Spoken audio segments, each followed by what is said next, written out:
ধারাভাষ্যকারের মুখে বারবার উচ্চারিত হচ্ছে একটা নাম, হামজা চৌধুরী। বাংলাদেশি প্রতিভাবান ফুটবলার।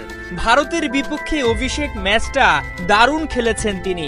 ইংলিশ কমেন্ট্রিতে বাংলাদেশ আর হামজা এই দুটো শব্দ শুনে নিশ্চয়ই আপনার বুকটা গর্বে ফুলে উঠবে।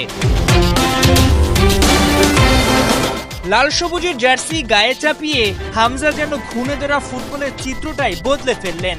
তার ইফেক্টে এখন ফিফা র্যাঙ্কিং এ তলানিতে থাকা বাংলাদেশকে চিনতে শুরু করেছে বিশ্ব। রাত জেগে মেসি, রোনালদো কিংবা নেইমারদের খেলা দেখা ভক্তগুলো দেখছে হামজার খেলা। এ তো দেশের ফুটবলে নতুন দিগন্তরই উন্মোচন।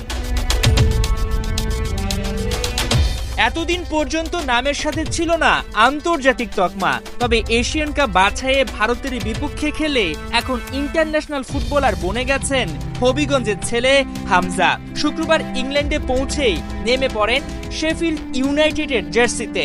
বাংলাদেশে যেভাবে তাকে ঘিরে উত্তেজনা ছড়িয়েছে, সেই রেশ পৌঁছে গেছে ইংল্যান্ডেও। ইংলিশ চ্যাম্পিয়নশিপে কভেন্ট্রির বিপক্ষে শুরুর একাদশ থেকে খেলেন হামজা। কমেন্ট্রি বক্সে তাকে নিয়েছিল তুমুল আগ্রহ, উন্মাদনা। কারণ একটাই, বাংলাদেশের জার্সিতে অভিষেক, সঙ্গে দুর্দান্ত পারফরম্যান্স। অবশ্য ফর্মটা ঠিকই ধরে রেখেছেন এই ডিফেন্সিভ মিডফিল্ডার। পুরো ম্যাচে আলো ছড়িয়েছেন তিনি। চোখ ধাঁধানো ডিফেন্স, অ্যাকুরেট পাস, সঙ্গে গোল করার মতো শট। কভেন্ট্রির বিপক্ষে হামজা ছিলেন দুর্দান্ত। প্রায় 89 মিনিট পর্যন্ত মাঠে ছিলেন বাংলাদেশি ফুটবলার। এই সময়টায় কোনো গোল হজম করেনি তার দল।